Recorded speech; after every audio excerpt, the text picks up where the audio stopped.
AEW Revolution. The main distinctions between AEW and WCW described.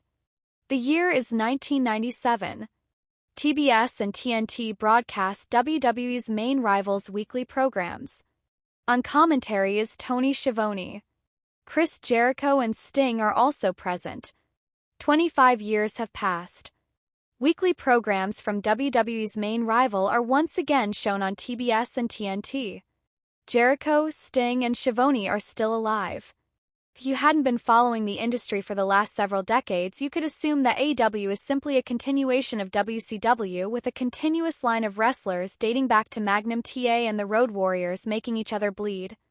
Naturally, however, that is not how events transpired. Following World Championship Wrestling's demise in 2001, WWE purchased their intellectual property, tape collection, and some of the superstars' contracts. WWE has no serious rivals on the national scene for over 20 years. Yes, there was TNA, now Impact Wrestling, but it never really became a big deal because of their own dubious management choices and WWE's post-WCW appearance of invulnerability. However, AEW is not necessarily WCW simply because they have a comparable job to WWE and show on certain networks. Let's examine some of the most significant distinctions. AEW isn't built on the skeleton of another company. AEW was established during the All-In PPV event in 2018, when the Elite, a wrestling group that was then affiliated with Ring of Honor and New Japan Pro Wrestling, competed against WWE to demonstrate their ability to do so. But AEW was a brand new business when Tony Khan founded it with the Elite. Naturally, the majority of their talent had already worked for other large corporations, but AEW had to start from zero in order to become what it was to be. That wasn't how WCW began. Ted Turner, the media tycoon behind Cartoon Network, TBS, TNT, and other networks, was too busy reimagining television to start a wrestling organization from the ground up, so he purchased one that was essentially already established.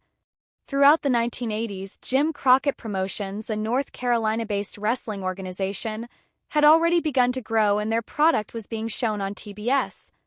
WCW began after Turner purchased the Crockett family's primary stake in the business in 1988. During the mid-1990s, when WCW Monday Nitro began to compete with Monday Night Raw, media success was mostly determined by TV numbers. It didn't really matter what people were viewing live. Some fans would record one program on their VCR and watch it later. Today's media is certainly a very different world. TV ratings are still important, but not as much as they used to be. For starters, as people's watching habits change, they have been declining overall for years. Some folks never turn on a TV at all and just view content that is available online. Although AEW uses YouTube extensively, they do not yet have a permanent streaming home, but they will eventually find one as their material catalog expands. The third and fourth weekly wrestling episodes on AEW's YouTube channel, AEW Dark and AEW Dark Elevation, showcase their lower card and developing talent in addition to bouts and snippets from the TV events.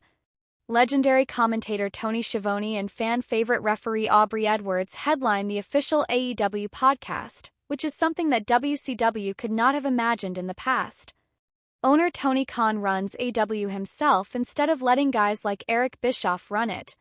Although Ted Turner was the head of WCW, he was never in charge on a daily basis. Regular TV tapings did not include him, and he most definitely did not schedule the cards. Eric Bischoff, who took over WCW in 1993, was one of the men he recruited to handle that.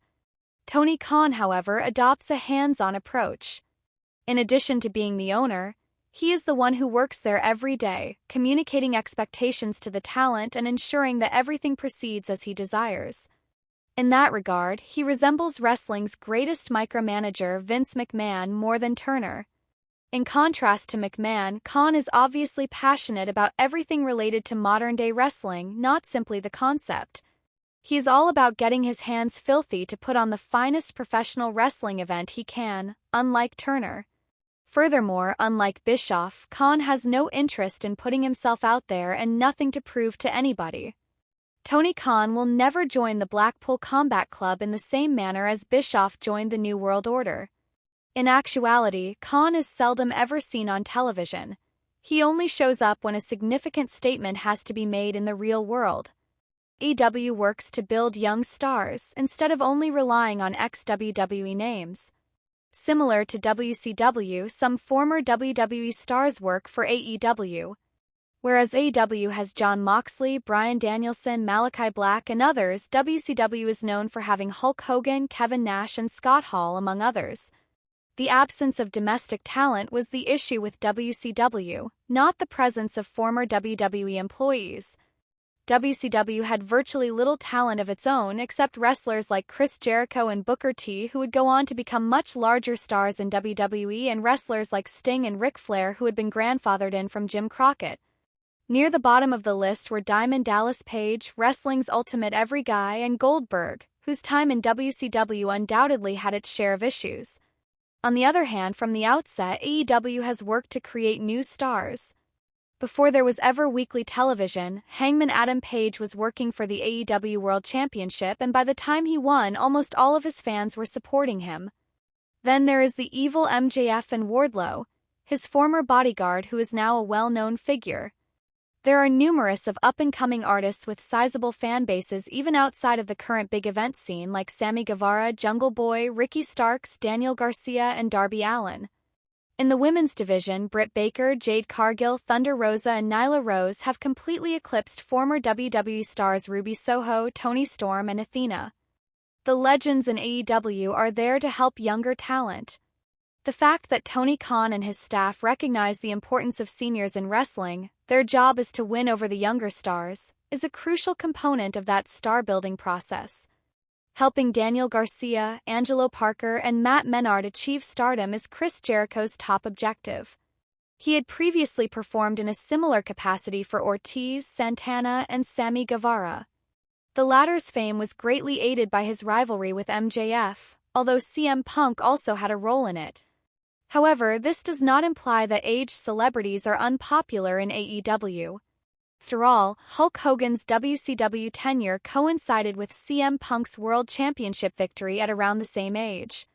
Key distinction is that the seasoned athletes who already have championships will make someone appear amazing when they win the title, something Hogan has worked tirelessly to avoid throughout his career. AEW never loses track of what wrestling fans want to see. Naturally, actor David Arquette's victory in the WCW World Heavyweight Championship was the lowest point.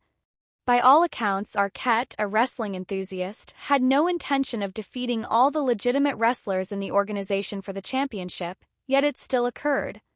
Arquette was merely a Hollywood idiot whose victory tarnished the reputation of the championship and the organization that sponsored it, but in subsequent years he has emerged as a recognized independent wrestler in his own right.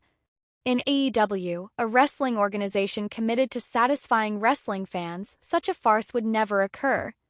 As if making viewers happy is a negative thing, some people actually blame AEW for catering to its fans. However, as long as they can avoid the type of backlash WCW had for scheduling the David Arquette victory and steer clear of a few financial issues along the road, they should be good.